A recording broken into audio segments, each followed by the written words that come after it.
We begin in Bangladesh, where police are cracking down on anti-government protests, firing tear gas and beating demonstrators on the streets of the capital. Several prominent opposition leaders from the Bangladesh Nationalist Party have been detained. Hundreds of their supporters have been arrested. Demonstrators are demanding the resignation of Prime Minister Sheikh Hasina. They want an interim government before a general election next year. We are following the democratic ways for a peaceful event. We are conducting our event with the people and our supporters. They may beat us, but we will stay strong in our demands. We are following the path of ideals and righteousness. The Bangladesh Nationalist Party is leading the protests, attracting tens of thousands of Bangladeshis to the streets of Dhaka this month alone. Chaos, too, in several other cities, with disruption to road links between the capital and other parts of the country. Trucks and buses stuck in gridlock for hours. At times, protests have become violent as demonstrators call for the resignation of Sheikh Hasina, the Prime Minister for the past 14 years.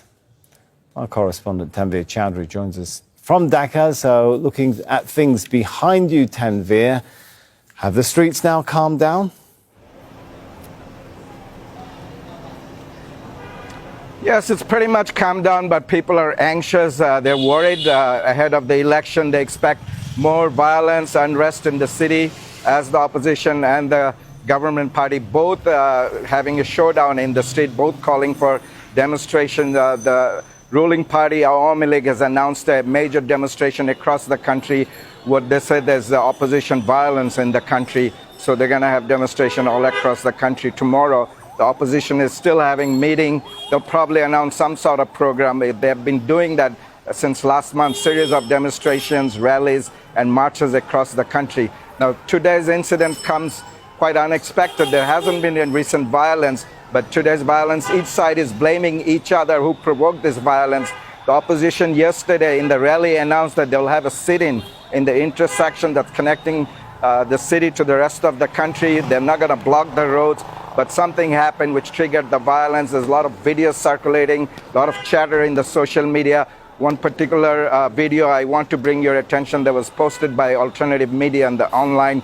It shows a bus driver who said that two guys with Molotov cocktail in front of the police came and threw the Molotov cocktail in the bus. They even said, "Do you want to get burned by the Molotov cocktail?" And then they sped away.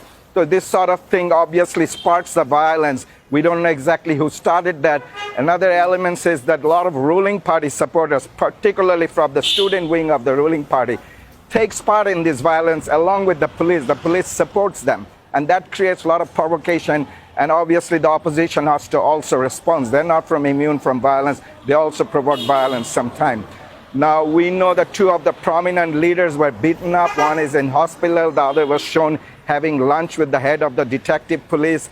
They've probably been released. Even the Prime Minister sent fruit basket and wished him well in the hospital, one of the leaders, to get him well. And as far as we know that ahead of the election, there's going to be probably more violence. Even the United States said that they expect the situation in Bangladesh to be more volatile. Tanveer, if I could jump in here, because as you're talking, we're running pictures. We can see quite disturbing pictures of protesters. It looks like they're being beaten with batons, with sticks. Like I said, quite shocking pictures to look at. And one wonders, is this crackdown actually working in terms of stifling the protests, or is it prompting people to vow to go on? Well, it could be both. In one way, this particular video you're watching is actually one of the prominent leaders who was beaten up like that. He's really badly injured in the head. Now, the government has been playing intimidation tactics. They've been checking people coming in the cities in the bus, putting up checkpoint. They're checking personal mobile phone, which was unheard of in this country, looking to see if you are a member of the opposition party, whether there's some sort of videos of some sort of email exchange between you and opposition parties.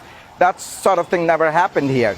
And also the ruling party has been saying that we will deal with you in the street if you try to provoke us. The government and the authorities blame the opposition for obstructing traffic in the streets. and they said that we'll deal with that accordingly. But as we know that the election is there and these sort of things are going to be common, but the opposition is gaining momentum and it will continue to probably protest in the street in coming weeks and months. All right, thanks so much, Tanveer Chowdhury.